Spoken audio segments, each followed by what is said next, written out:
Bismillahirrahmanirrahim. Silat, the royal art of self-defense. Silat is an Indo-Malay martial art, a complete art, not in need to borrow techniques from other martial arts, in the sense that Silat syllabus covers ground fighting, wrestling, striking, kicking, blocking, weapons, evasions, and all aspects of combat. This is introduction to the syllabus. Then we have the 5 journeys, the 5 stages. Stage 1, stance and posture alignment. Now, when you first embark on the journey of martial arts, it's very important to practice stance. Stance means to develop different positions and postures where you learn a basic stance, foundation, standing stance, front stance, twisting stance, and all different kind of stances to gain stability for the body. Just like, for example, you can't build a house on sand because the water comes, the sand becomes wet, and then it starts to move. The house falls down. To build a house, you have to build a solid floor first, a good foundation, and then you can build a solid house and structure on top of it. Martial arts is the same. Your body is like a house. You make your stance strong in different positions as the foundation. Then your posture, spine straight, different positions of your posture connected to your stance. With alignment. Alignment means bone positioning. For example, the human body has been created to move like this, to move like this. The human body hasn't been created to go past a certain point. So if you go past a certain point, your bone will break. You go past a certain point, your bone will break.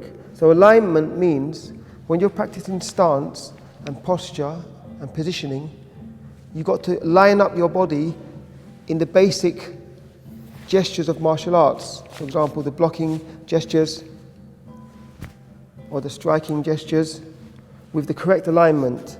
For example, shoulders relaxed, elbows in line, wrist in line. If somebody strikes and their wrist is up like this, they might hit, they might break their wrist. The hand is down, they might break their hand. Or you might strike like this, your arm is dead straight. When the impact goes onto your elbow and it disturbs your elbow. The elbow slightly bent, shoulders relaxed, spine straight, strong stance, in line. This is a very short explanation of stance, posture, alignment. It obviously goes deeper in all martial arts. Then after this, in the first stage, we have hand and foot defense, and forms and sparring.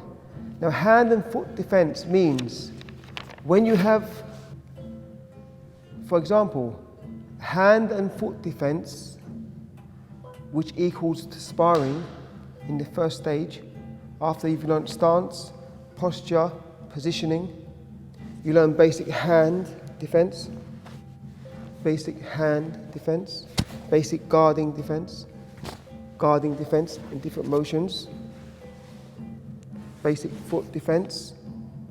So you learn hand and foot defense, blocking and attacking with another person. Once you've studied this, you practice sparring.